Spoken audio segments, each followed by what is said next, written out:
Haleluya.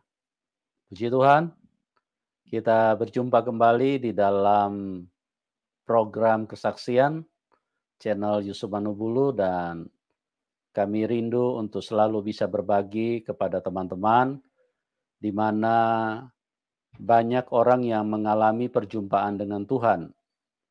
Dan tentunya kami tidak ingin menikmati sendiri bagaimana kasih Tuhan yang kami rasakan, kebaikan Tuhan, kuasa Tuhan yang telah dinyatakan di dalam hidup kami. Kami tidak ingin menikmati sendiri. Karena kalau kami menikmati sendiri berarti kami berdosa kepada Tuhan. Kami tidak berbagi. Kami tidak menceritakan kepada banyak orang. Oleh sebab itu, sesuai dengan apa yang tertulis di dalam firman Tuhan, pergi dan jadikanlah semua bangsa muridku. Dan itulah yang menjadi tanggung jawab kami, artinya kami harus menceritakan apa yang telah Tuhan perbuat di dalam hidup ini. Dan saya berdoa supaya apa yang kami bagikan itu bisa menjadi berkat bagi orang yang sudah percaya Tuhan Yesus, biarlah bisa dikuatkan dan semakin teguh di dalam iman kepada Tuhan Yesus. Dan yang belum kenal Tuhan Yesus, juga doa kami biarlah lewat kesaksian ini bisa mencerahkan, bahkan menerangi kita, ataupun juga menyadarkan kita bahwa Tuhan Yesus itu adalah Tuhan yang baik, Tuhan yang mengasihi semua manusia, dan Dia Tuhan semua bangsa. Kenapa saya katakan Dia Tuhan semua bangsa? Karena di dalam Matius 11 ayat 28 dikatakan, marilah kamu yang letih lesu dan berbeban berat, karena aku akan memberikan kelegaan kepadamu. Kalau dia hanya sekelas manusia, maka perkataannya seperti ini. Marilah kamu orang-orang Kristen, karena aku akan menolong kamu. Tapi perkataan Tuhan itu benar-benar firman. Karena dia katakan, marilah kamu yang letih lesu dan berbeban berat. Jadi tidak ada perkecualian siapapun Anda, mau dompet tebal, dompet tipis, dompet kosong, dompet robek pun tetap Anda disayang Tuhan. Mau pendidikan tinggi, pendidikan menengah, pendidikan rendah, bahkan yang tidak sekolah pun tetap Anda disayang Tuhan. Maka penawaran dari Tuhan itu sangat luar biasa. Marilah kamu yang letih lesu dan berbeban berat. Siapa manusia yang bisa berkata seperti ini? Siapa para rasul yang bisa berbicara seperti ini? Siapa para nabi yang bisa berbicara seperti ini? Tidak ada. Karena nabi, rasul itu cuma kelas manusia. Hanya diberikan firman untuk disampaikan kepada manusia. Tapi kalau Tuhan Yesus, dia adalah firman yang menjadi manusia. Oleh sebab itu perkataannya sangat luar biasa. Marilah kamu yang letih lesu dan berbeban berat. Oh, luar biasa. Kalau dia hanya manusia, dia tidak mungkin berani berkata, marilah kamu yang letih lesu dan berbeban berat. Karena manusia semuanya punya banyak beban. Dan untuk memikul bebannya sendiri manusia tidak sanggup, apalagi mau menolong orang lain. Dan ini adalah satu kebenaran yang saya berdoa supaya bisa turun dan terjadi dalam kehidupan semua manusia. Oke, teman-teman, saya tidak berpanjang kata lagi. Pada malam hari ini kita akan mendengarkan sebuah kesaksian yang luar biasa. Bagaimana seseorang yang beralih dari imannya yang lama, dia meninggalkan iman yang lama, dan kemudian dia percaya kepada Tuhan Yesus. Bahkan ada satu perbuatan tangan yang sangat luar biasa, perbuatan tangan Tuhan maksud saya yang sangat luar biasa ajaib, di mana kehidupannya yang hancur, kehidupan yang pernah terjebak dengan kehidupan yang rusak sebagai LGBT, tapi Tuhan Yesus pulihkan dan Tuhan Yesus sembuhkan dari penyakit atau dari kebiasaan-kebiasaan yang sangat merusak kehidupannya. Nah, bagaimana kisah selengkapnya? Kita dengarkan langsung dari narasumber Pak Rito. Selamat malam Pak Rito. Shalom. Ya, Pak Rito bisa dengar saya?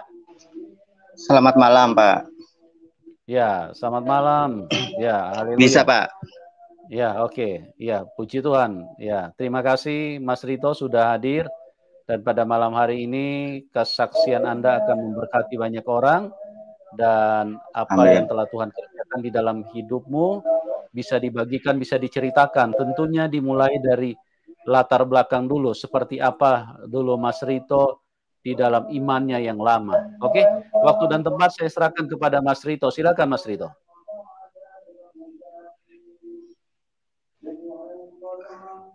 Puji Tuhan. Terima kasih atas waktunya. Saya bersyukur atas karunia Tuhan yang luar biasa, mukjizat Tuhan yang luar biasa, anugerahnya yang luar biasa, hingga mengantarkan aku sampai hari ini. Tanpa Tuhan Yesus, saya nggak mungkin bisa bertahan sampai detik ini. Terima kasih sahabat-sahabat.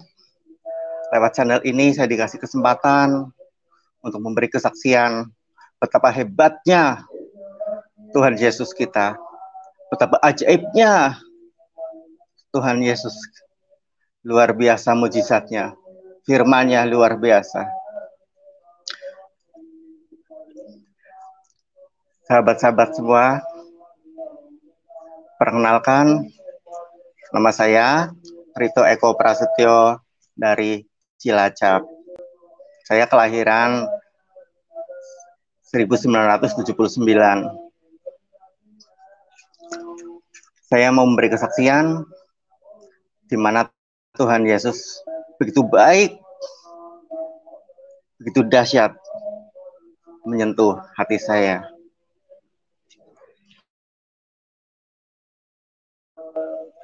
Sahabat-sahabat semua, Bapak Ibu,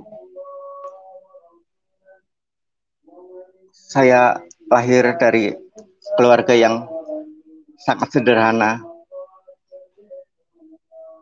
bahkan dibilang keluarga yang kurang mampu. Saya dari kecil kehilangan sosok seorang ayah, karena bapak saya itu meninggalkan saya dan mama saya. Saya dibesarkan sendiri oleh mama saya, sehingga secara tidak langsung membentuk kepribadian saya menjadi seseorang yang feminin.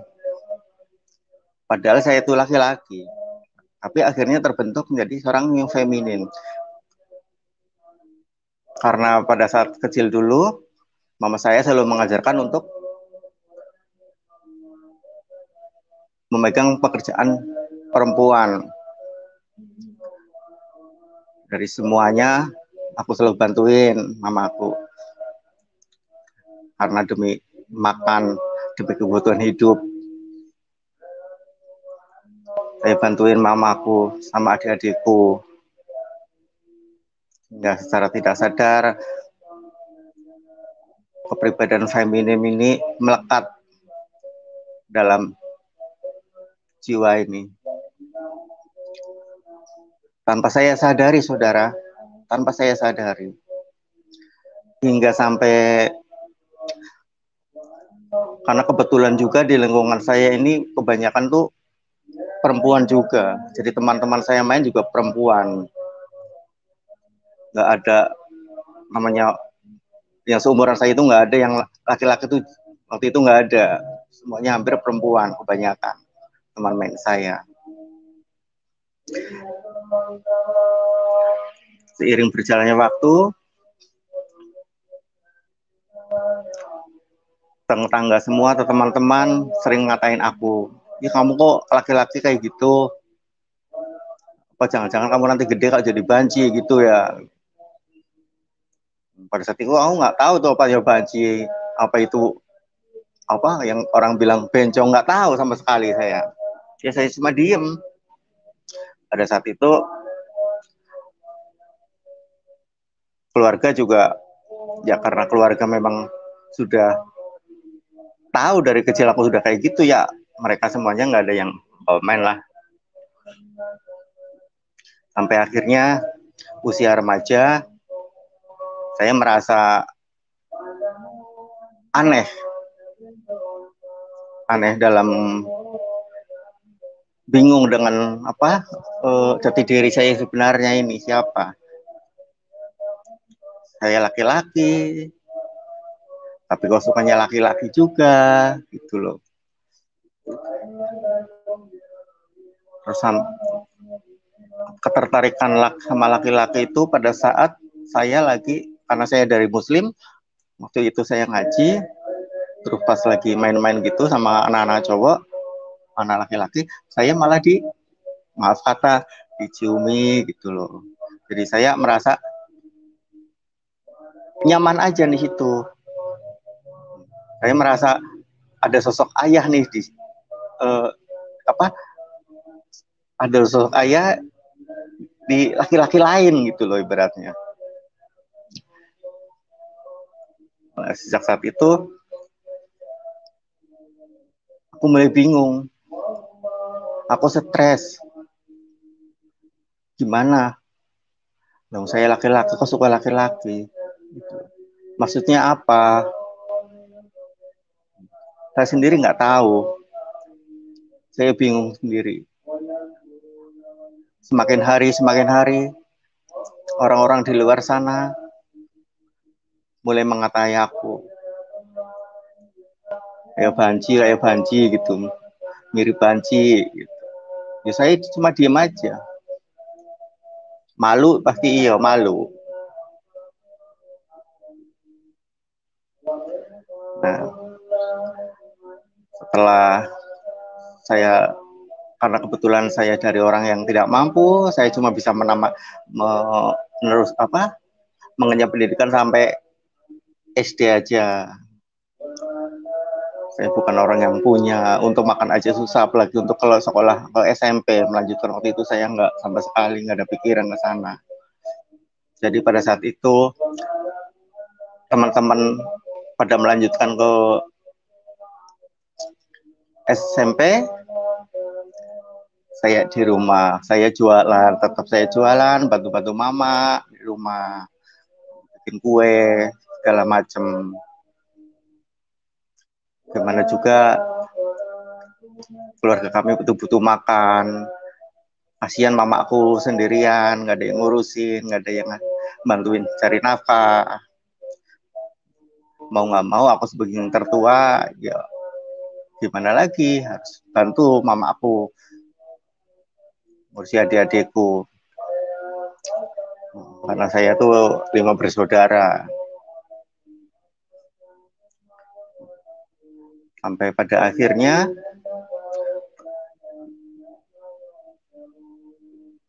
usia 13 tahun saya pergi ke Jakarta. Saya pergi Jakarta, merantau di Jakarta. Jadi asisten rumah tangga dengan gaji yang waktu itu bayaran cuma 45.000. Waktu itu saya belum sama sekali nggak mengenal Kristen. Saya cuma menjalani hidup dan jalani hidup. Yang penting muat makan, makan dan makan. Membantu adik-adik saya. Ya, pada saat itu aku di Jakarta ada 2 tahun. Saya balik ke kampung. Dan saat saya pulang,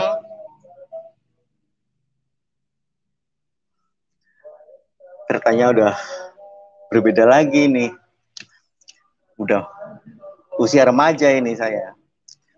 Usia 16 tahun. Saat usia 16 tahun ini, itu awalnya saya mengenal dosa homoseksual. Di mana justru malah saudara saya sendiri, saudara agak jauh sih, dia yang memperkenalkan dosa itu awal mulanya.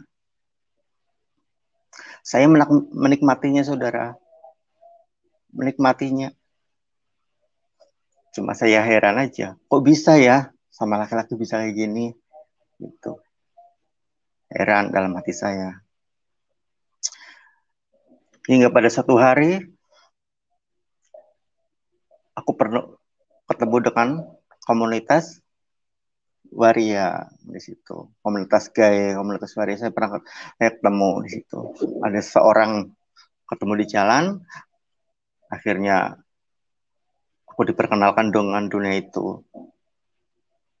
Dan mereka bilang, kenapa kamu nggak dandan aja? Gitu. Kamu kan mending dandan, kamu cantik, pasti kamu tuh kan masih muda. Karena waktu itu kan saya 16 tahun masih. Akhirnya aku dandan. Emang iya ya? Emang bisa orang kayak gini bisa dandan? Bisa lah, nah itu katanya. Nanti kamu pasti dapat duit juga, dapat di sini, dapat duit banyak gitu dari mereka laki-laki gitu. Nanti kita mangkal di sana gitu katanya mereka. Yaudah, saya nurut aja. Saya didandani, di make up gitu kan. Terus akhirnya dilepas ke Pangkalan. Terus sampai Pangkalan di sana, ya gitu banyak wari-wari mangkal di sana, banyak teman-teman, senang di sana. Beban nggak ada, hanya happy aja udah sama teman gitu. Ya memang heran pertama awalnya di situ, kok bisa ya laki-laki kayak gitu, jabra cantik-cantik gitu dalam hati aku sendiri. Setelah aku menikmati dan menikmati, ternyata memang di situ aku nyaman karena aku dapat duit juga di situ. Aku terpuaskan, aku juga bisa dapat duit. Aku bisa ngasih mamaku, adik-adikku duit pada saat aku pulang pagi aku pulang kasih duit ke mamaku. Aku nggak peduli omongan orang kalau uang itu uang haram. Yang seperti mereka katakan itu uang haram. Pada saat aku pertama dandan, mamaku sendiri nggak kaget sih. Mamaku nggak kaget. Keluarga aku nggak kaget. Mereka bisa menerima. Bahkan nenek aku dulu akhirnya dia meluk aku gitu loh. Oh, ternyata ini jawaban dari nenek kamu yang dulu itu gitu loh. Ibaratnya Mbak Buyut aku pak gimana gitu loh. Apa yang aku dulu. Katanya dia pesen sama nenekku gitu. Nanti salah satu keturunanmu ada yang kebalik gitu. Ternyata kamu yang laki-laki jadi perempuan gitu. Jadi kayak nenekku, keluarga aku tuh nggak ada heran lagi. Mereka bisa memaklumi dengan kebiasaan aku dari kecil sih. Sampai tetangga pun ya pro kontra lah. Ada yang suka, ada yang tidak gitu loh. Kalau yang nggak suka ya mencemooh pastinya, menghina. Aku cuma diam aja. Dikatain bencong, dikatain banci, dikatain apa gitu loh. Pada saat tapi gimana juga aku tuh manusia juga yang punya rasa. Ya. Jadi pada saat itu waktu terus berjalan, saya menikmati dan menikmati terus kehidupan waria itu karena bagaimanapun juga keluarga saya butuh makan, adik-adik saya butuh tanggung jawab saya.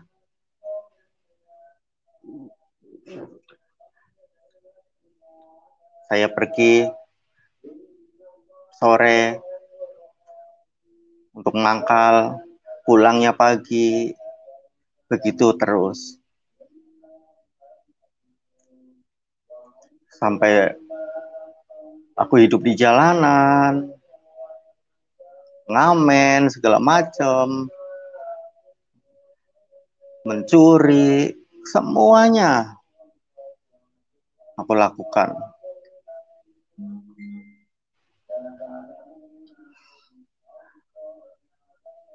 Kalau ingat ini sebenarnya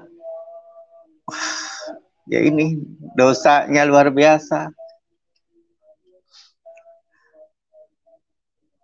orang-orang di luar sana setiap ketemu cuma mengatakan, mencemooh, mengatai gitu, bencang tanpa ada yang ngasih solusi. Jujur saya juga capek, gitu. Saya nggak mau seperti ini. Gitu. Hingga pada suatu saat saya dikatai sama tetangga saya, dan saya jujur, saya ngamuk, saya marah. Gitu. Nah, begitu saya marah kok malah mereka bilang, Banci kok dikatain gitu malah marah gitu loh. Wah Tuhan, aku sampai gini, emang Banci itu bukan manusia? Emang Banci itu nggak punya hati, nggak punya perasaan? Saya juga manusia, Mas, punya perasaan. Gitu. Jadi bukan karena Banci terus jadi bahan olo-oloan kamu, enggak. Sedih saat itu. Sejak saat itu aku malas banget ketemu sama orang itu. Itu tetangga saya. Ya, semakin jauh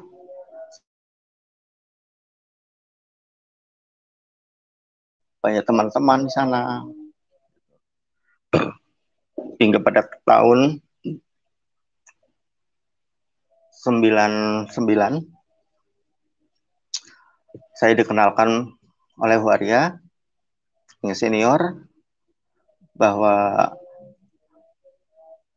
saya harus bisa menata masa depan, katanya. Apa ya kamu mau hidup mangkal terus kayak gini? Tuh. Apa kamu nggak pengen kerja di salon? Tuh, katanya. Aku cuma berpikir, emang bisa orang kayak aku ini, orang lulusan SD, nggak bisa ngapa-ngapain? Masa iya bisa di salon? Nggak mungkin lah gitu. Bisa lah asal kamu belajar, katanya temanku itu. Dia ngasih support aku tuh kayak gitu. Ya udahlah dicoba ya gitu. Emang mau ada yang mau nerima saya? Saya kan orangnya gini gitu loh, kesana jalanan, orang-orang beda dengan baji-baji salon yang kayak gitu.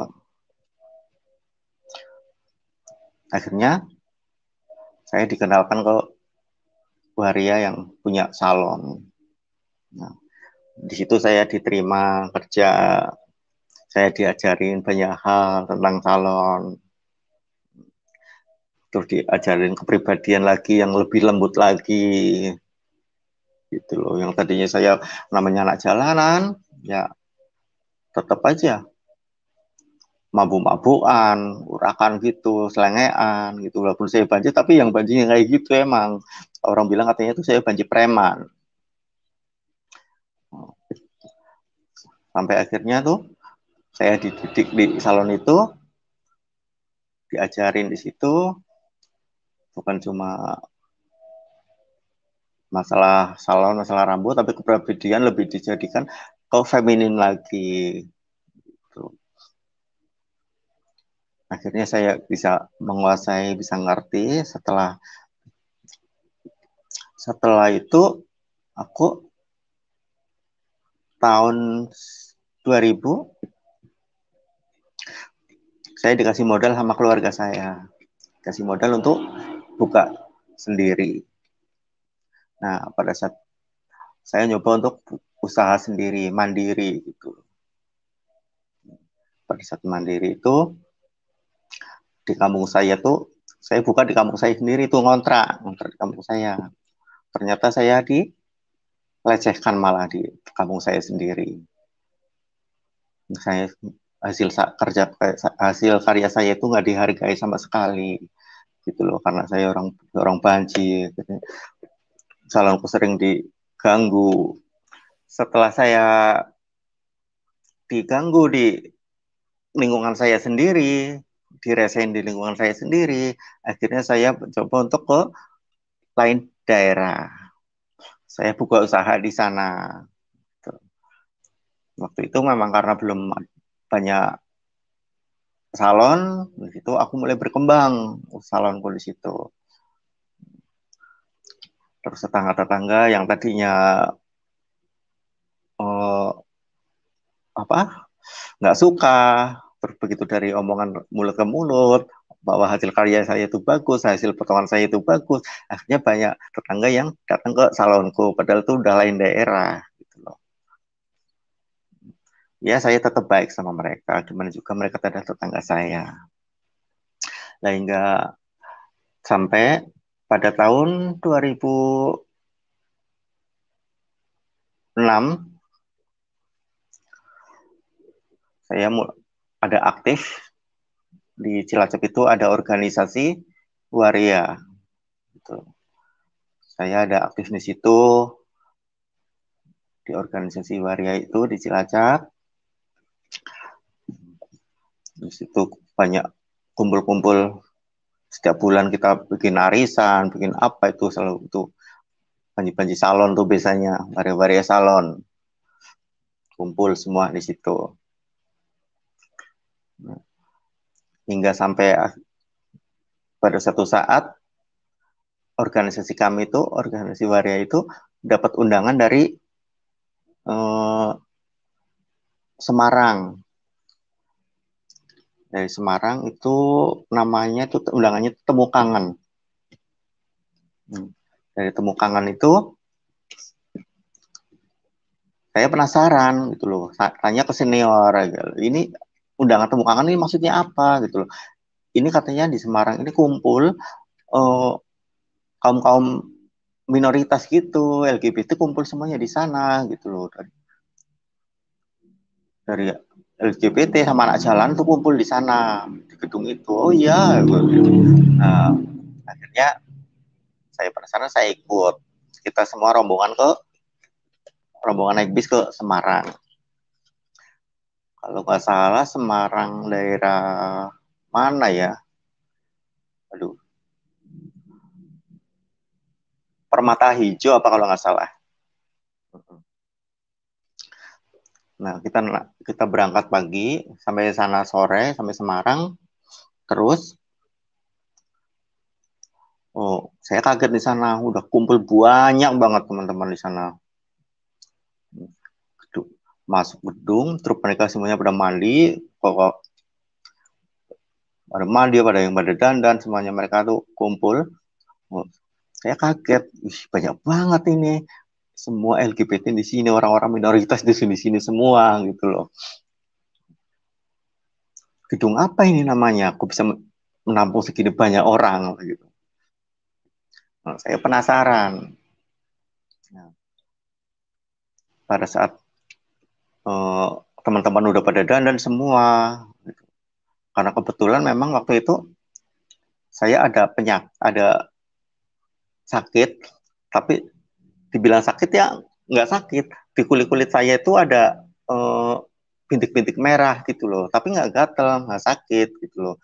Tapi itu bikin malu karena itu di bagian daerah dada juga, tangan semua gitu loh.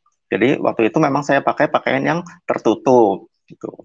Beda dengan teman-teman yang lain yang semuanya serba vulgar di situ. Seksi, vulgar semuanya, bener. Tahu sendiri penampilan waria seperti apa kalau udah kumpul-kumpul kayak gitu. Nah, begitu selesai rombongan kami selesai dan semua udah siap, terus masuk ke ruangan, di situ saya bingung gitu loh, heran. Ini ruangan apa ya? Kok adem gitu loh. Dalam hati ini tuh beda gitu loh. Sampai akhirnya aku maju ke depan, semakin maju, di situ aku lihat salib di depan. Ternyata itu gereja. Oh ini gereja, ini salib, ada salib itu. Terus teman-teman bilang, ini gereja gitu. Awas loh, nanti kita masuk sini jadikan Kristen loh, katanya mereka. Teman-teman Waria tuh pada ngomong kayak gitu. Nah, aku nggak peduli lah gitu kan mah. Udah pada duduk, aku nyari tempat duduk di bagian depan sendiri. Aku nyari di bagian depan, Nah, pada saat itu ada kesaksian dari Jupiter Furistimo. Ya, aku masih ingat itu ada kesaksian dari Jupiter Furistimo. Di situ aku kagum, ya memperhatikan aja, gitu loh. Hingga sampai ada waktu di mana yang duduk depan ini ada pasat doa yang mau didoakan maju ke depan gitu. Nah, secara tidak sadar aku ini langsung ke depan, ikut aja maju, didoakan. Udah aku maju aja lah, maju. Nah, di situ pada didoakan, aku didoakan. Begitu selesai, acara selesai, akhirnya teman-teman bilang, kok kamu tadi ngapain ikut-ikut ke depan? Ya biarin apa? Ya enggak sih, nggak apa-apa. Gitu. Ih, kamu nggak takut maju ke depan? Gitu. Ya enggak lah, ngapain takut? Gitu. Nah, begitu. Terus rombongan kami pulang, ramai banget di situ, semua udah pulang ke kota masing-masing, kita berpisah di situ. Terus akhirnya kami pulang ke kota kami masing-masing, karena di situ ada 9 kota yang masuk ke gedung itu, ke gereja itu, dari Jawa Tengah. Nah, sampai esok paginya, saya beres-beres. Begitu beres-beres salon, aku mandi, aku buka baju, aku tuh kaget, gitu loh. Oh, yang belang-belang di tangan, terus apa, bintik-bintik merah yang di bagian dada itu hilang, gitu loh. Ih, hilang, nggak terasa ini. Tapi aku nggak berpikiran yang macam-macam, cuma ya hilang dah, udah senang aja udah hilang, gitu loh. Nggak ada bekas sama sekali. Terus pada saat aku beres-beres, setelah itu aku beres-beres di salon, aku nemukan ada salib. Ada salib. Aku gini, loh kok ada salib ini ya? Gitu kan aku. Apa mungkin orang tamu ketinggalan di sini? Kan nggak mungkin. Biasanya kan kalau ketinggalan kan di meja. Ini nggak di atas meja atas gitu loh. Lemari atas. Salibnya itu bukan salib yang kayak bikinan pabrik itu bagus, enggak. Kayak bikinan tangan, kayak tempakan tangan gitu salibnya. Gitu. Ya saya cuekin aja, cuma ya udahlah tak taruh sini aja, nanti siapa tahu ada yang nyari gitu kan. Ya, akhirnya tak taruh situ lagi. Udah berselang waktu, udah nggak berpikiran salib lagi, nggak berpikiran macam-macam lagi. Terena lagi dengan dunia waria itu di salon. Hidup tetap berjalan. Hingga sampai akhirnya tahun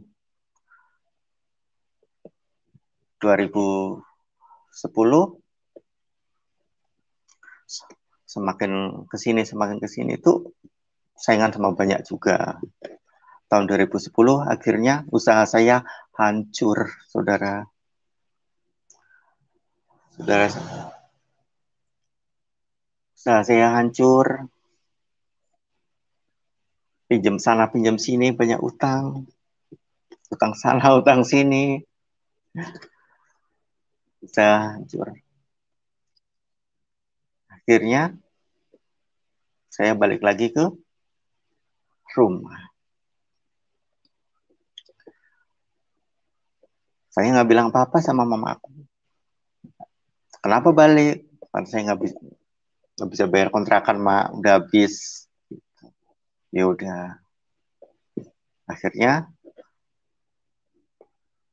karena usaha saya udah hancur, udah nggak bisa bayar kontrakan lagi. Mau nggak mau, saya terjun lagi ke pangkalan. Di situ banyak teman-teman yang mulai menghina lagi. Dulu waktu saya masih saya banyak duit, teman-teman tuh banyak banget yang datang. Setelah usahaku hancur, mereka nggak peduli. Bahkan yang ada mereka mencemooh, menghindar. Gitu. Tapi karena kebetulan dari dulu tuh saya tuh nggak pernah mau berdiam diri. Saya harus cari duit, dan cari duit terus. Nggak pernah lelah cari duit. Karena tanggung jawab saya dengan keluarga dengan adik-adik harus tetap. Kasihan mereka. Hingga suatu saat kembali ke pangkalan dengan dunia pangkalan yang kejam, dunia malam. Gitu loh.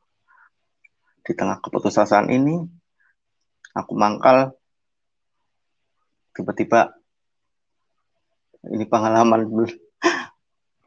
ada laki-laki yang datang, resehnya minta ampun, preman termasuknya itu.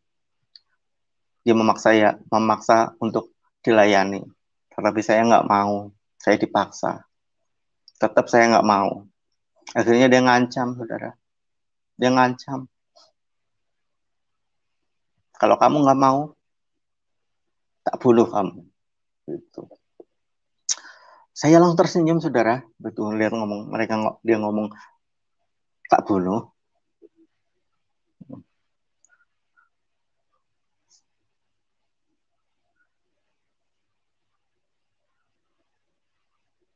Saya tersenyum.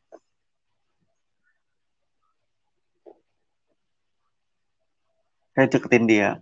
Kalau kamu mau bunuh. Saya justru malah terima kasih kalau kamu membunuh saya. Jadi tanpa repot-repot saya harus bunuh diri. Gitu. Bunuh, tak serahkan leher saya ini.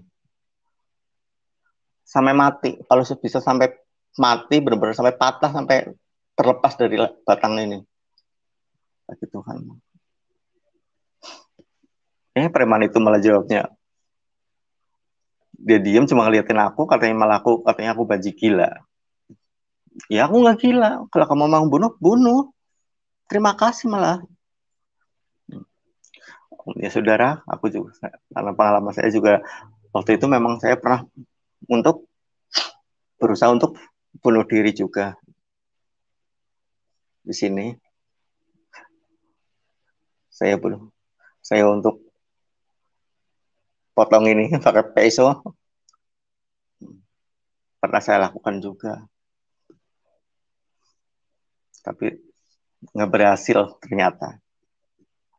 Yang kedua ini mau dibunuh, terima kasih banget malah saya mau dibunuh. Nggak pernah takut dalam kamu saya untuk mati. Percuma juga hidup. Buat apa? Gitu loh. Hidup jadi banjir kayak gini ya percuma juga. Kalau ada yang mati, kalau ada yang ngasih mau bunuh, bagus malah.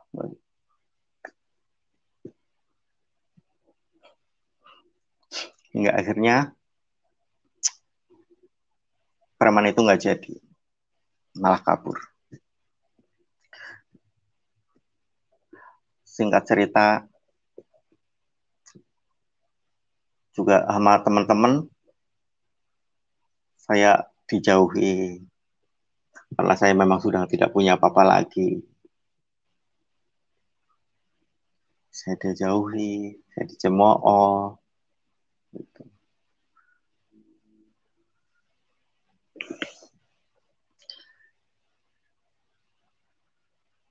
Sedih, saudara. Sedih. Teman Yang tadinya akrab, semuanya menghindar.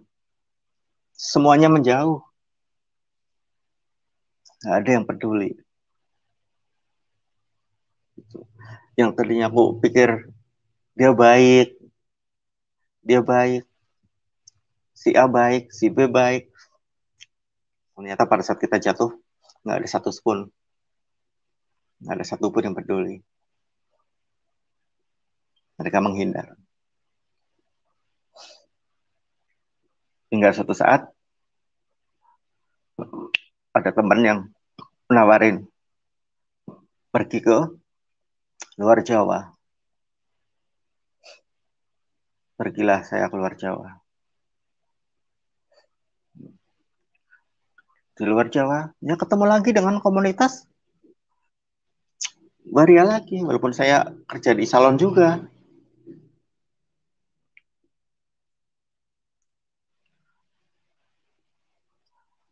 Saya kerja di salon ini, yang sekarang saya lagi tinggali sekarang ini. 11 tahun yang lalu. Yang punya ini juga transgender juga.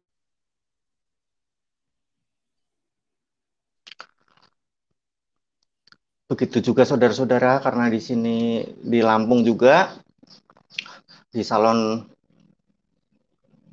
sini juga ternyata cobaan tuh lebih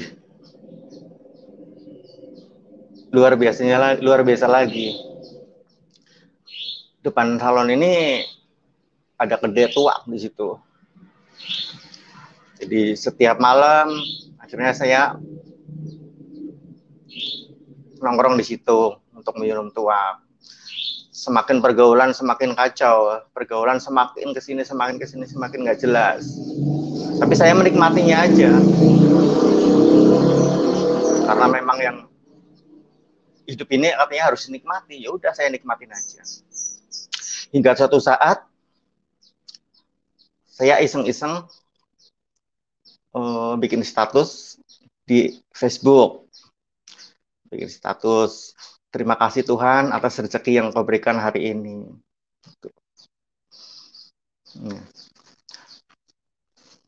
Itu malamnya saya bikin status gitu.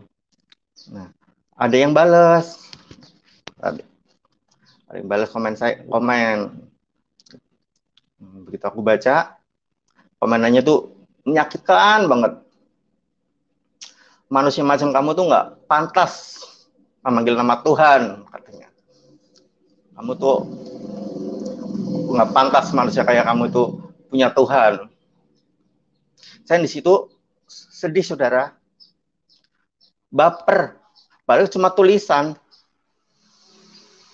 Tapi saya berpikir terus, sampai aku nangis. Kalau ingat ini aku selalu sedih. Tuhan, segitu hinanya aku, sebegitu nggak pantasnya aku untuk mengucap syukur. Apalagi mengenal Engkau, Yesus Tuhan. Karena saat itu memang aku belum mengenal Yesus, ya cuma Tuhan aja yang aku sebut. Cuma Tuhan aja yang aku panggil. Di situ aku merasa benar-benar manusia yang paling hina. Karena omongan dari teman di medsos itu terbawa ke perasaan. Aku merasa itu orang yang paling hina. Orang yang udah hancur.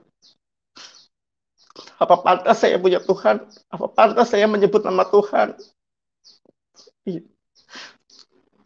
Itu selalu terngiang dalam pikiran saya. Hingga suatu saat, akhirnya aku balik lagi ke Jawa.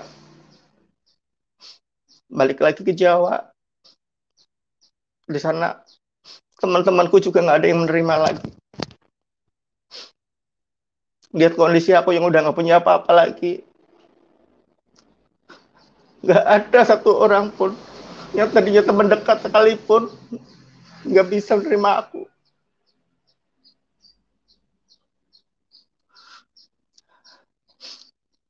Akhirnya aku pergi di kota, masih di Cilacap aja. Di situ ada teman yang baik, puji Tuhan. Di situ mereka ada yang nawarin aku untuk ke Kalimantan. Nah, aku yain aja lah, daripada aku nganggur, daripada aku mangkal, aku udah lelah, aku udah capek.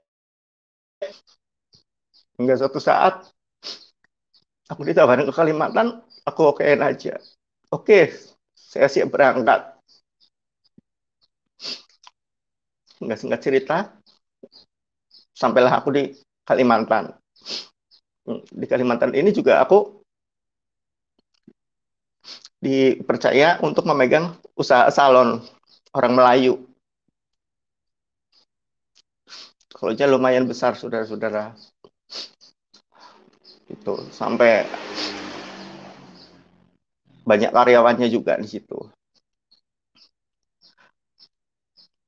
Nah, pada saat udah di Kalimantan, saya merasa udah nyaman,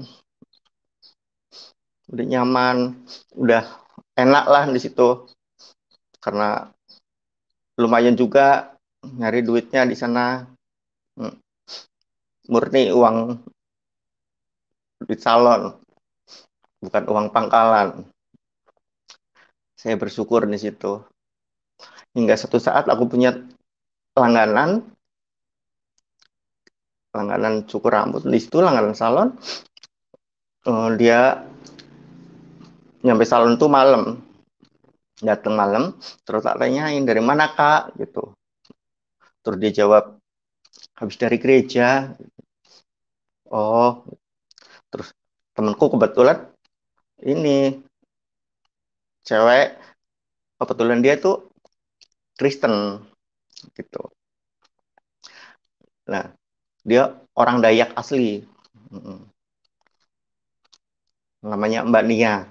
Masih ingat tuh Mbak Nia. Nah, Nia itu sahabat aku tuh di salon itu.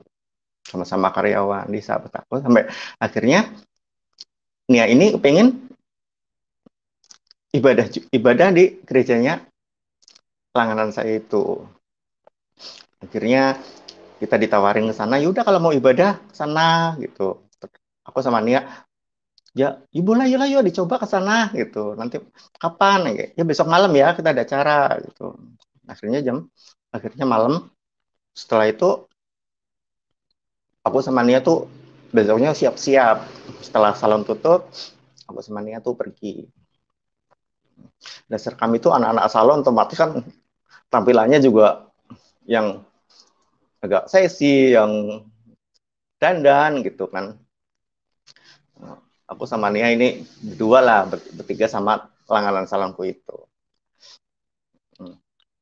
Mungkin begitu nyampe gereja, di salah satu gereja di Kalimantan itu, di Kalimantan Barat, aku pikir tuh yang kayak yang di mana? Di Semarang gitu. Yang orangnya ramah, sambutannya tuh baik gitu loh. Ternyata beda. Ya udah, akhirnya mungkin kayak si temanku Nia nggak jadi pusat perhatian karena dia perempuan. Nah, mereka itu yang menyorotnya tuh ngeliat aku tuh dari atas bawah gitu. Risih dilihatin sebenarnya kayak gitu, cuma ya tak cuekin aja lah, udah memang kodenya seperti ini gitu loh. Toh aku datang ke sini pengen ibadah gitu. Gimana sih ibadah di gereja gitu loh, aku pengen ngerti, pengen tahu gitu. Hingga sampai ibadah berlanjut, sampai kita beberapa kali ibadah, 2 kali ibadah di sana, di gereja tersebut kita ibadah. Setelah 2 kali itu dengar selentingan omongan orang gitu loh, si langgananku ini ditegur sama si mungkin teman-teman jemaatnya di sana, ngapain sih kamu bawa banci ke sini gitu, ngapain sih kamu bawa manusia manusia kayak gitu, bencong kayak gitu dibawa ke sini gitu. Di situ saya merasa aduh nggak enak banget gitu loh. Ini loh ibadah, masa ya aku mau menghancurkan oh, teman ibaratnya langgananku hanya karena itu. Saya nggak enak. Akhirnya ya udahlah kak, daripada apa kakak diomong kayak gitu, mending aku yang nggak usah ibadah aja nggak apa-apa. Aku nggak berangkat aja, udah cukup 2 kali. Aku udah ngerti kayak gitu, ya udah cukup. Gitu. Akhirnya di situ aku udah nggak kesana lagi. Semakin larut aja dalam dunia salon itu, di salon itu. Sampai akhirnya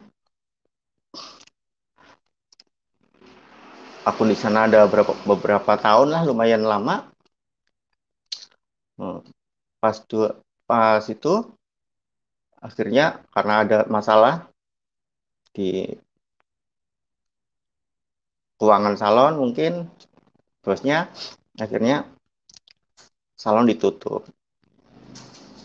Hmm, akhirnya saya pulang ke Jawa. Begitu saya pulang ke Jawa, saya bingung lagi. Ya mau nggak mau, saya pulang ke rumah cuma sebentar, cuma ngasih duit sama mama. Setelah itu aku pergi lagi, aku nyari kos-kosan. Nyari kos-kosan yang dekat dengan pangkalan. Akhirnya mau nggak mau, aku kos lagi.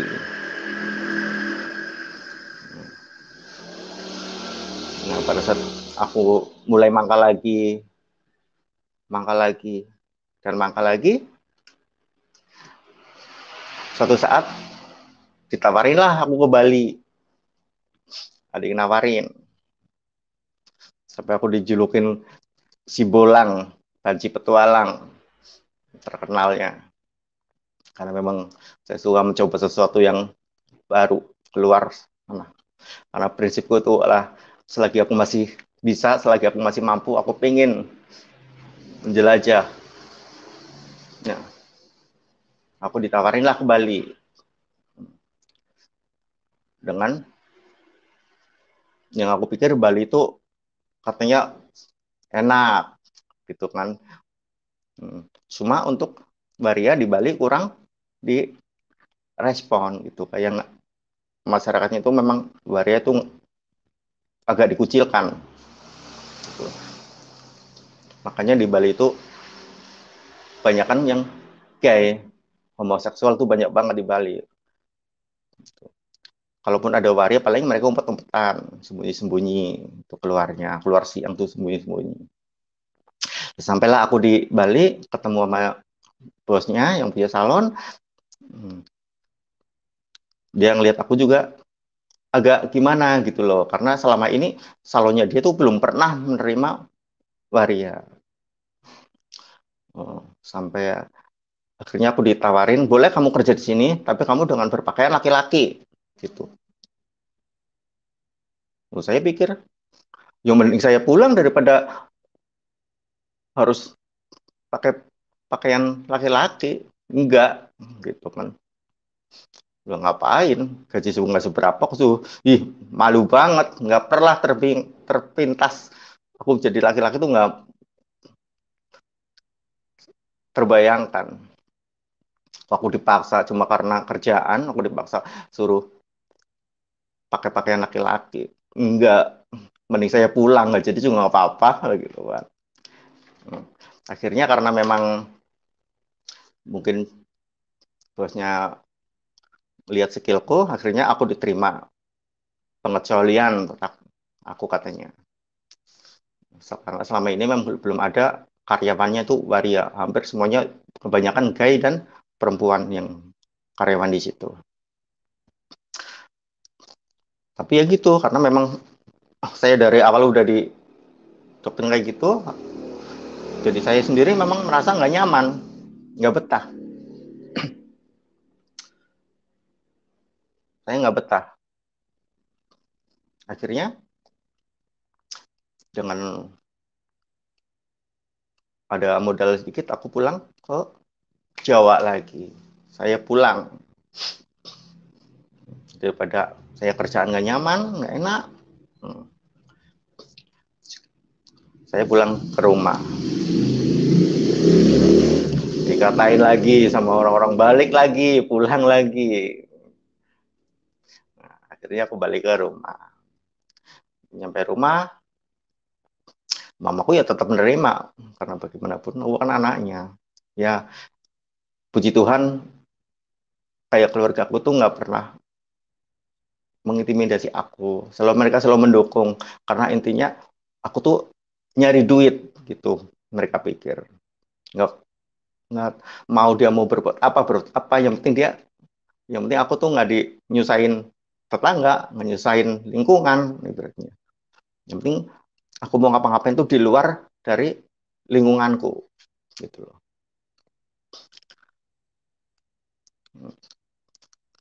Akhirnya aku ada temen lagi waria senior di Cilacap, ketemu, terus dia bilang gini, apa kamu nggak pingin buka usaha lagi gitu loh, tapi usaha yang di luar ini, apa, ngontrak lagi lah kamu ibaratnya gitu. Wah, aku udah capek gitu kan, udah capek nih saya, udah capek. Enggak, kamu tuh sayang, kamu tuh masih muda katanya gitu, kamu tuh ibaratnya masih usia produktif. Aku dikasih support gitu, ya mau nggak mau lah, katanya sayang kepintaranmu, sayang skillmu kalau nggak dipakai gitu. Oke, akhirnya saya siap, punya modal dikit-dikit, saya kontrak. Nah, saya mulai usaha lagi di situ, mulai dari nol lagi. Nah, pada saat aku udah mulai bangkit lagi di kota itu, udah lumayan rame gitu. Yang tiap harinya, tapi tetap tiap malamnya selalu kadang nyari hiburan, ya nongkrong-nongkrong sama teman-teman gitu kan, masih salon tutup nongkrong sama teman.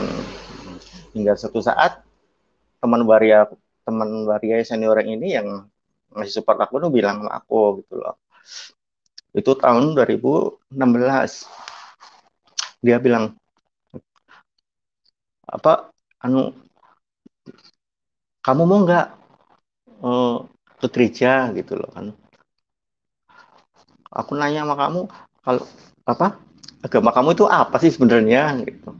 Ya kalau masalah agama saya Islam di KTP gitu kan. Tapi sebagai orang Islam saya nggak pernah ke masjid. Gimana mau ke masjid? Kondisi saya seperti ini kan nggak memungkinkan banget gitu loh. Dengar dari sana-sana aja, yo nggak ada sih ya banci waria tuh masuk ke masjid, ibadah di masjid, ya sholat Jumat segala macam, nggak ada gitu. Kalau kamu ke gereja mau nggak gitu. Nah pikiranku lagi senang, sukacita, aku suka banget ada kabar gitu, kayaknya adem gitu deh, baru ngomong gereja aja ini udah adem. Gerejanya di mana? Itu dekat dari sini kan, gitu. Dekat dari sini. Nanti kalau mau kita berangkat bareng, tak jemput besok, gitu. Pas minggu ibadah kita. Pikiranku waktu itu, aku pengen punya tempat ibadah, gitu loh. Aku ibaratnya apa ya? Biar seperti orang-orang lain, biar seperti orang-orang di luar sana yang bisa beribadah setiap hari ini, setiap hari itu, gitu loh, punya tempat ibadah. Gitu. Pikiranku gitu. Nah, sampai akhirnya minggu udah siap-siap nih pagi, udah dandan, udah cantik, udah seksi. Temanku sendiri aja heran, gila kamu mau ke gereja kayak gitu lah, gimana? gitu loh kan. Aku mau kerja, aku mau ngadem, ibaratnya aku mau ibadah, gitu kan aku. Ya aku adanya seperti ini, seperti ini. Aku nggak mau tak bikin-bikin yang gimana-gimana, enggak, ya inilah aku gitu loh, dengan semua kekuranganku gitu. Sampai akhirnya aku nyampe ke gereja. Ya, sampai di gereja di situ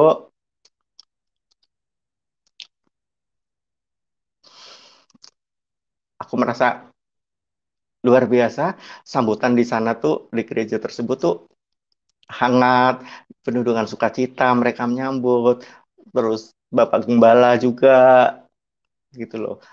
Asik mereka di situ, aku menemukan kenyamanan nih. Enak ya di sini gitu kan. Aku nyaman di situ. Begitu aku masuk ke ruangan gereja, aku duduk di situ, aku lihat mereka itu rapi-rapi pakaiannya. Aku lihat kanan kiri, ih luar biasa. Aku bisa, terus aku lihat diriku sendiri, kok aku kayak gini gitu kan. Tapi nggak masalah menurut aku, karena ya inilah aku apa adanya gitu loh. Mereka mereka, yuk saya ya saya gitu. Hingga pada ada puji-pujian gitu, teman pujian yang singernya itu angkat tangan segala macem. Aku menikmati pujian-pujian itu. Kalau disuruh angkat tangan ya aku angkat tangan aja. Aku menikmati setiap lirik-lirik lagu tersebut gitu kan. Aku menikmati masih firman Tuhan, ada firman Tuhan, aku menikmati. Aku masukkan ke dalam hati ini firman Tuhan itu. Begitu seterusnya. Saya sampai akhirnya sekalipun teman saya nggak berangkat, saya bisa berangkat sendiri ke gereja tersebut. Karena ada kerinduan di situ, kerinduan sama teman-teman jemaat di situ. Itu.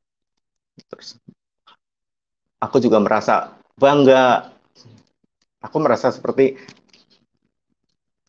aku punya Tuhan gitu loh. Aku seperti manusia. Gitu. Benar, aku merasa seperti manusia. Beda dengan yang dulu. Akhirnya, akhirnya aku punya Tuhan. Akhirnya aku punya tempat ibadah.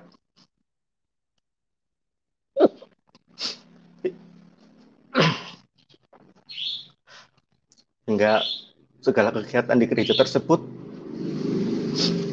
saya selalu ikuti.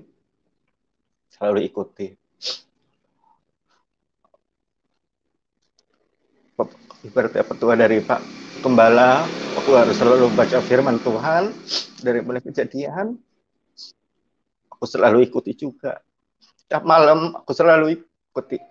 Setiap malam selalu aku baca firman Tuhan. Walaupun itu cuma satu ayat. Pelan-pelan aku nikmati. Aku nggak mau buru-buru seperti baca-baca koran, baca-baca cerita. Satu ayat, dua ayat. Udah cukup dulu. Itu benar-benar aku resapi banget tuh dari kejadian. Setelah aku aktif di gereja, pelan-pelan ini, aku mulai, dalam hati ini mulai berontak. Gitu loh. Mulai berontak pada saat teman-teman mengajak untuk ngeluyur, nongkrong bareng, saya udah nggak mau. Enggak lah, saya sibuk, saya ngantuk, saya tidur.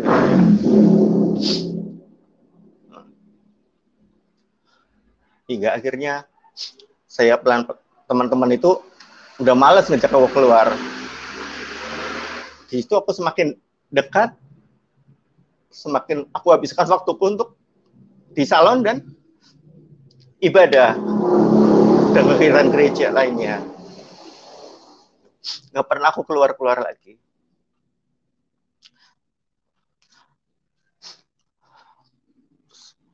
Sampai pada suatu saat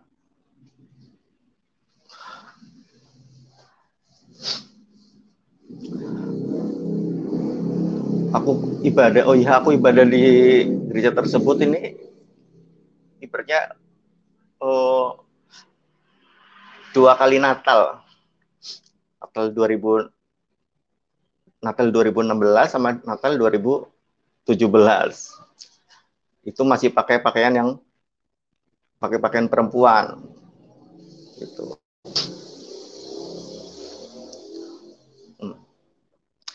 Hingga 2018 pas bulan Mei, kalau di gereja kami itu GPD itu ada hari Pentakosta, doa 10 hari. Di situ saya mulai getol lagi tuh baca-baca firman Tuhan. Nah, pada saat saya baca firman Tuhan, dari belum nyampe wahyu, aku ada yang aku berarti ini dan ini ada yang ngetakin kamu buka wahyu coba gitu kan. Kamu buka wahyu. Nah, tangan ini langsung buka aja, otomatis aja nih, otomatis. Begitu aku bawa wahyu langsung ke halaman di mana mataku ini langsung tertuju pada Wahyu 3 ayat 19 di situ.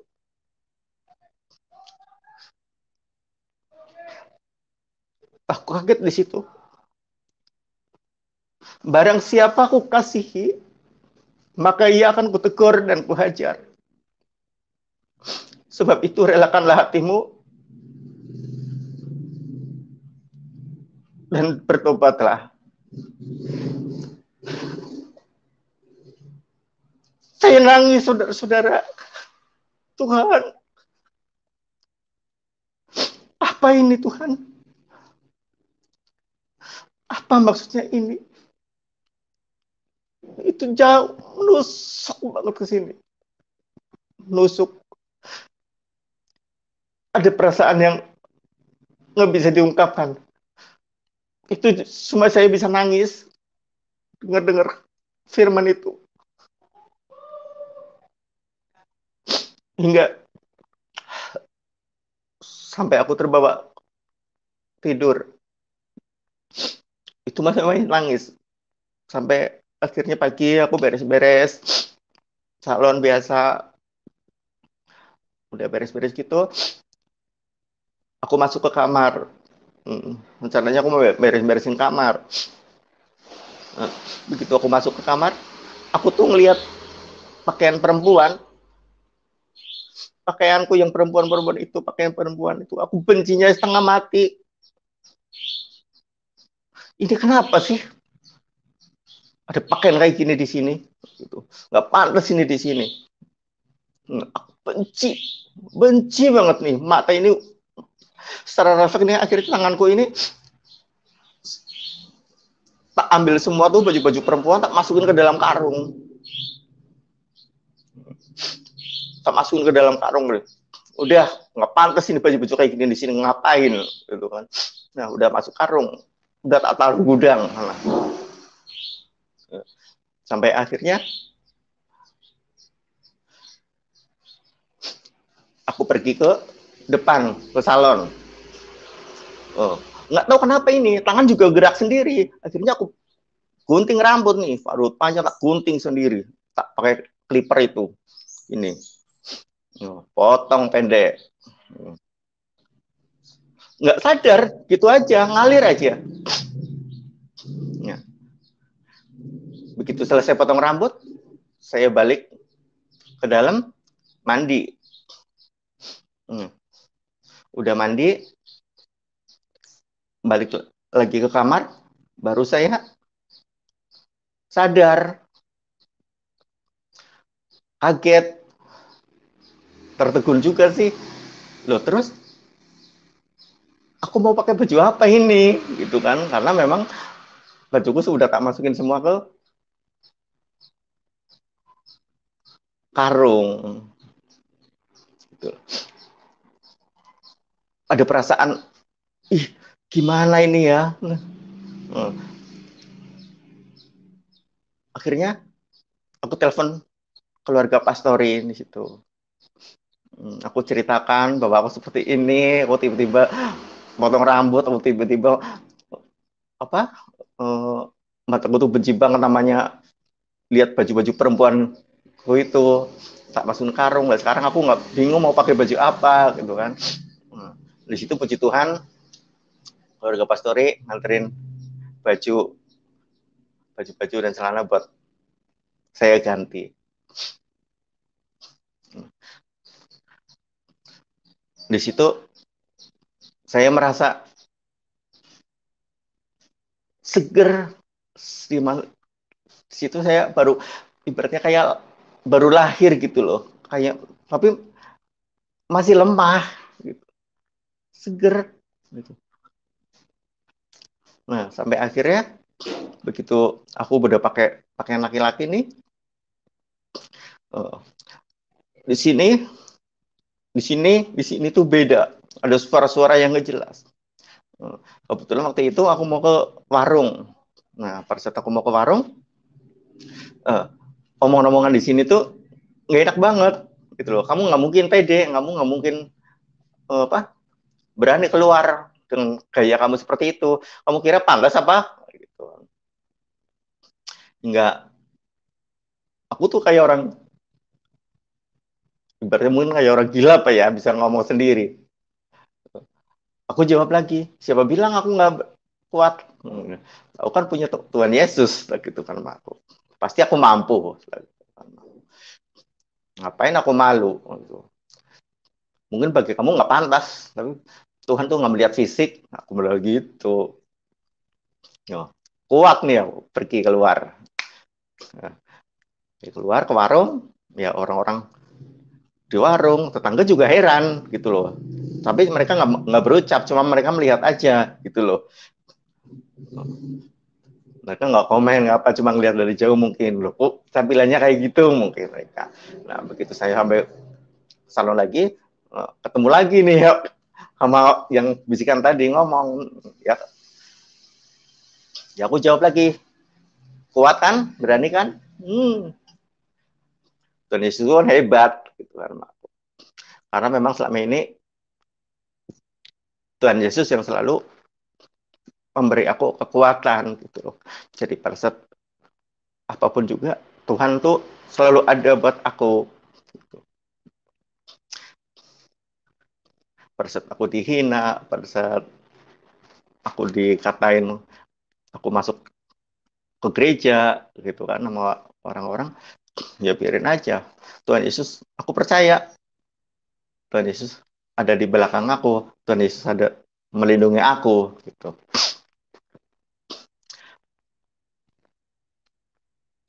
Sampai akhirnya aku dengan pakaian laki-laki itu pas tanggal 10 Mei, tanggal 10 Mei aku berubah. Jadi tanggal 11 Mei-nya aku ulang tahun yang ke-40. Jadi itu kado terbesar dari Tuhan buat aku di usia aku yang 40 tahun. Aku benar-benar bisa merasakan jadi laki-laki yang sejati. Setelah aku kehilangan beberapa tahun, 22 tahun. 22 tahun. Aku hidup dalam dosa. Aku hidup dalam suatu kesalahan. Akhirnya dalam usia 40 tahun aku kembali lagi. Dan Tuhan memang tidak pernah terlambat untuk menolong. Aku berterima kasih banget sama Tuhan. Nggak sampai di situ, justru pada saat aku sudah berubah, teman yang tadinya mengajak aku ke gereja ngasih tahu, ini loh gerejamu, ini loh tempat ibadahmu. Dan begitu aku berubah, teman itu justru meninggalkan aku. Dia nggak terima.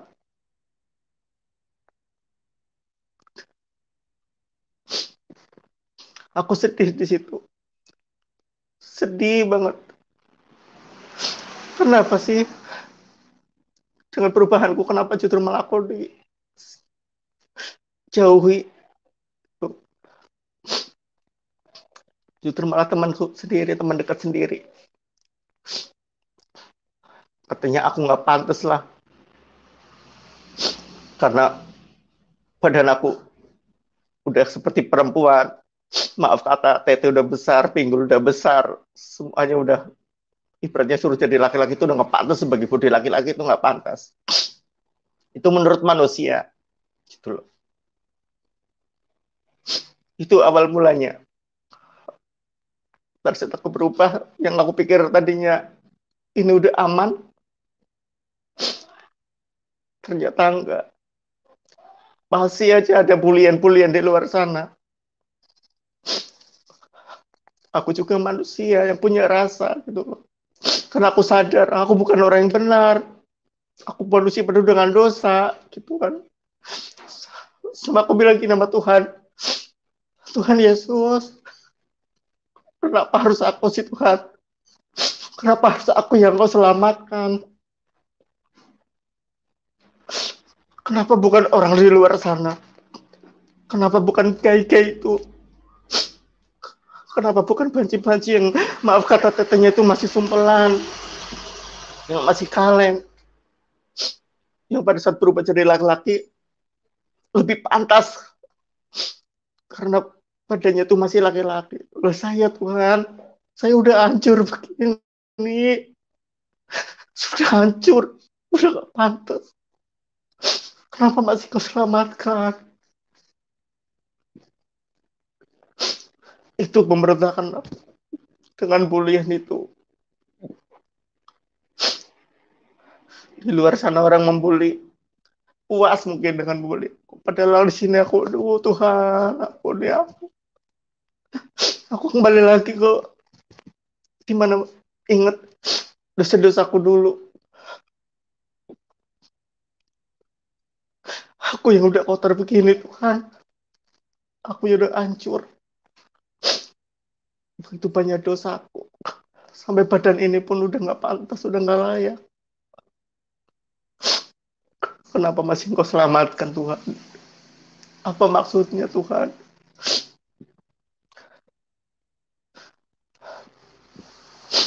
Tapi aku ingat lagi. Ingat lagi dengan Wahyu 3 ayat 19 itu. Aku baca firman itu lagi.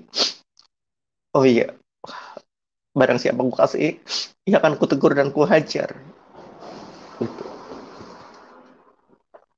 Ya udah, akhirnya firman itu yang membuat aku kembali kuat lagi, kembali aku tersenyum lagi. Gitu loh. Karena Tuhan selalu ada di depan saya, Tuhan akan selalu melindungi saya, apapun yang terjadi. Dan saya semakin dekat dengan Tuhan, semakin intim dengan Tuhan. Gitu. Hingga sampai akhirnya tahun yang masih di 2018 juga, September, saya dibaptis. Saya dikasih nama baptisan Yohanes.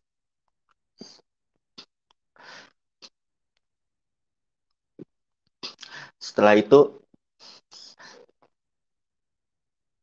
setelah dibaptis, aku pikir ya kayak tadi lagi, udah selesai.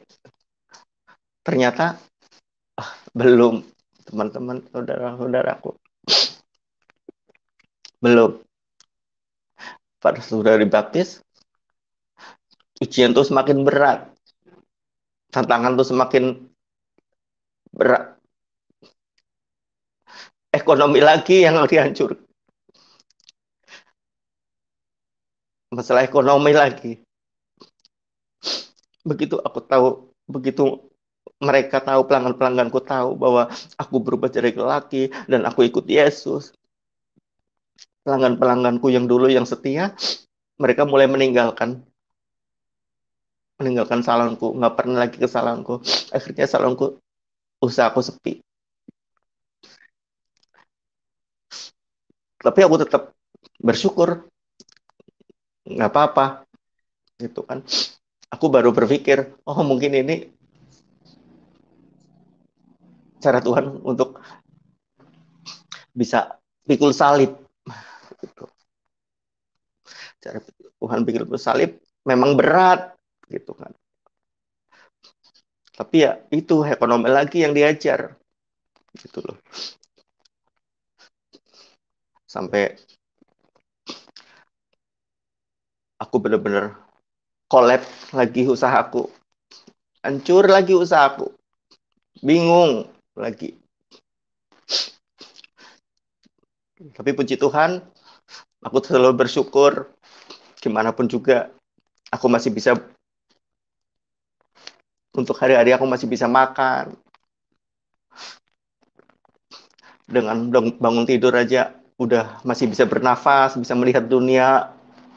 Itu ucapan syukur yang luar biasa. Aku terus selalu tersenyum.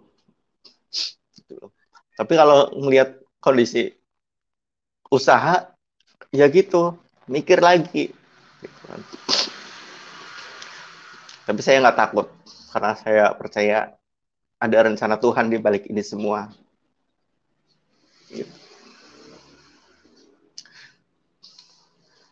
Terus sampai akhirnya aku balik ke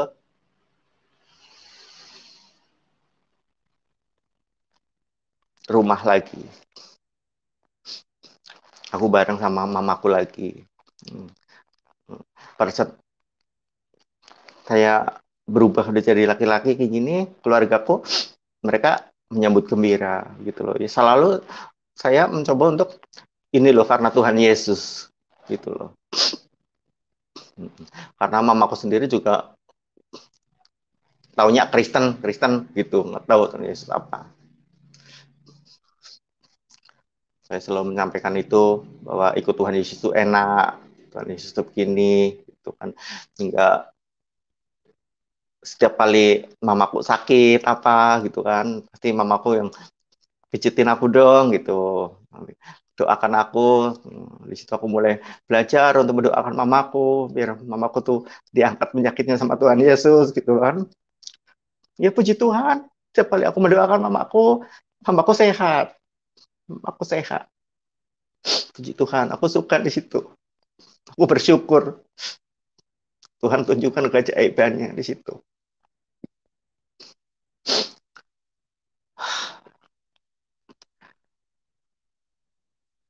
Dan cukup sampai di sini dulu kesaksian singkat saya, karena kalau di itu masih panjang banget ceritanya. Dan mujizat-mujizat Tuhan tuh dalam hidup saya tuh luar biasa. Mulai dari keluarga saya yang mama saya sakit, adik saya sakit, gitu kan. Saya berusaha untuk berdoa buat mereka. Kalau kira-kira saya nggak sanggup, saya panggil Bapak Gembala untuk kita berdoa, untuk kita mendoakan. Itu saudara-saudara, kesaksian saya singkat ini penuh dengan kekurangan. Haleluya. Karena saya berawal dari yang ibaratnya orang yang nggak berpendidikan lah gitu. Semoga kesaksian saya ini memberi manfaat dan berkat bagi teman-teman semua di luar sana. Terima kasih. Ya, puji Tuhan, haleluya, luar biasa sekali. Ya, Mas Rito Ya. mengalami kuasa yang ajaib dari Tuhan Yesus, bagaimana kehidupannya dihancurkan setan selama puluhan tahun. Dari seorang laki-laki, karena setan itu memang seperti yang ditulis di dalam firman Tuhan, bahwa setan itu adalah pribadi yang sangat jahat. Dia menjahati setiap kehidupan manusia. Dia merusak setiap kehidupan manusia. Dia membuat hakikat manusia itu menjadi berubah. Dan Tuhan Yesus baik, dengan kasihnya seorang yang sudah mengalami transgender, artinya mengalami peralihan kehidupan dari kehidupan yang sesungguhnya sebagai seorang laki-laki, tapi setan telah merusak selama puluhan tahun. Dan apa yang disaksikan oleh Mas Rito adalah satu keajaiban yang luar biasa. Saya sebagai hamba Tuhan sangat terkagum-kagum dengan kuasa Tuhan karena betapa dahsyatnya Tuhan yang telah mengembalikan rancangan yang semula, mengembalikan ciptaannya menjadi ciptaan yang baru. Itulah yang dialami oleh Mas Rito. Dan saya percaya ada begitu banyak teman-teman yang akan diberkati dengan kesaksian ini. Dan juga sekaligus saya berharap kepada teman-teman semua, bagi Anda yang mengalami hal yang sama seperti yang telah terjadi di dalam kehidupan Mas Rito, di mana tadinya dia pelaku LGBT atau homoseksual, Anda pun bisa berubah. Anda pun bisa mengalami kuasa Tuhan. Yang penting datang kepada Tuhan. Yang penting percaya kepada Tuhan Yesus bahwa Tuhan bisa mengubahkan kehidupanmu.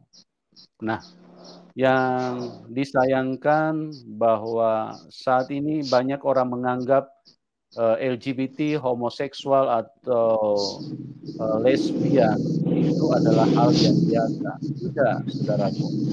Itu bukan hal yang biasa. Itu hal yang sangat mempermalukan Tuhan.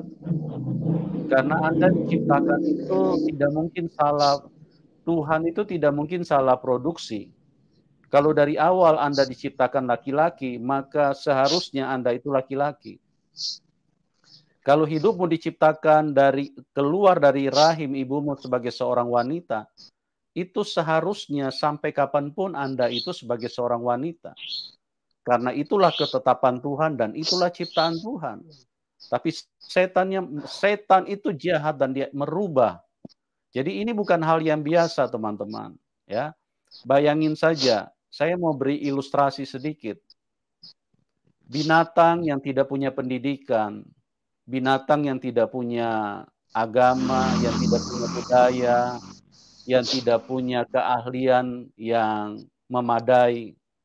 Tapi binatang pada saat mereka mau berkelamin, itu mereka tahu lawan jenisnya. Tapi bayangkan seorang manusia yang dibekali dengan akal budi, dibekali dengan pendidikan, dibekali dengan budaya, bahkan dibekali dengan agama, dibekali dengan iman. Kok bisa, maaf ya, kok bisa kalah binatang gitu loh. Saya melihat belum ada satu ekor binatang pun yang pada saat mereka mau berkelamin, mereka salah sasaran, artinya mencari yang sejenis, tidak ada. Mereka tahu lawan jenisnya yang mana. Kok manusia kok bisa sampai begitu rusak? Nah, apa yang dialami oleh Mas Rito ini adalah satu hal yang sangat luar biasa, kasih karunia Tuhan turun di dalam kehidupan beliau. Dan saya percaya bahwa bukan hanya untuk Mas Rito, siapapun Anda yang mendengarkan kesaksian ini, kalau Anda mengalami hal yang sama, mungkin Anda LGBT juga sebagai lesbi atau homo, Anda punya kesempatan yang sama. Kalau Mas Rito ditolong Tuhan, Anda pun akan ditolong Tuhan. Kembalilah, teman-teman. Jangan membiarkan dirimu diperbudak oleh setan, karena setan itu akan membuat hidupmu, maaf ya, mengalai binatang, kalah binatang ya. Tadi saya sudah katakan, binatang itu walaupun makhluk yang begitu rendah, tetapi mereka tidak salah alamat pada saat mau berkelamin. Ya, saya berdoa ya, supaya kasih karunia Tuhan yang dialami oleh Mas Rito bisa juga dialami oleh teman-teman yang lain. Dan saya terkagum-kagum dan sekali lagi terima kasih buat Mas Rito, puji Tuhan, luar biasa perbuatan tangan Tuhan yang sudah mengubahkan Anda. Saya berharap Anda terus kuat dan mencari persekutuan komunitas yang dimana imanmu bisa dibangkitkan, imanmu bisa dikuatkan, pemahamanmu akan kebenaran, pemahamanmu akan kebenaran itu bertumbuh dengan sungguh-sungguh ya. Maju terus dan jangan pernah mau diarahkan setan atau diintimidasi atau diarahkan setan untuk hal-hal yang membuat hidupmu kembali jauh daripada Tuhan. Dan bagi teman-teman juga yang menyaksikan acara ini, terima kasih buat semuanya. Kami berdoa buat Anda semua supaya kebaikan Tuhan buat kehidupan semua teman-teman bisa terjadi di dalam kehidupanmu. Dan bagi teman-teman yang diberkati, bisa dukung Mas Rito ya, supaya Mas Rito bisa eksis di dalam kehidupannya, dan juga dia, saya lihat, mencintai Tuhan dan mau melayani Tuhan. Bisa dukung Mas Rito ya, nanti nomor rekeningnya kami taruh di layar deskripsi. Oke, bagi semuanya sekali lagi terima kasih, dan Tuhan Yesus memberkati kita semua, dan kita berjumpa di program selanjutnya, dan salam kemenangan. Amin. Amin.